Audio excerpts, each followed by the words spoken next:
Guys, isa ka rin ba sa mga content creator na hindi mo makita yung Facebook Reels na in-upload mo? Or kung ma-upload man ito ay lumalabas na in public nga siya pero multiple uploaded naman.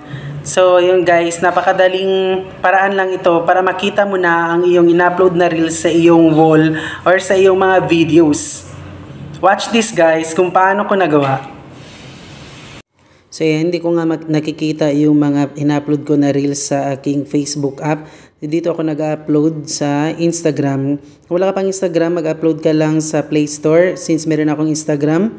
Ayan, open lang natin ang Instagram. Pagkatapos, click nyo lang yung video sa baba. Yan, parang video yan. And sa taas na camera. Click nyo lang yan at tapos ito nang lalabas. Tapos, i-click lang natin tong sa left side. Ayan, dito na tayo sa draft natin. Ayan, meron akong video. I-click lang natin yan siya.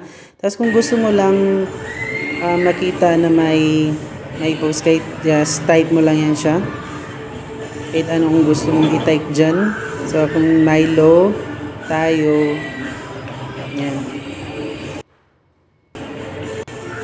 Guys lang natin. So, para madali, hindi makita lang nila, ganun. Ayan. Tapos, ganito, ilagay lang natin ang hashtag na gusto nating hashtag.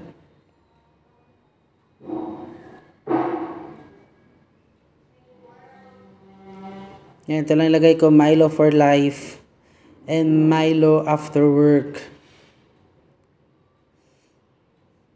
And profile display, may grid reels. And dito naman sa baba, makita nyo ang share to Facebook. So, ayan. Open nyo lang siya, guys. Yang black na yan, oh.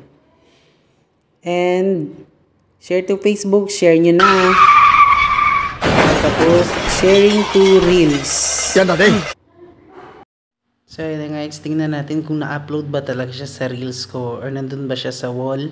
Na-open ko lang yung account ko. More videos and videos. Ayan.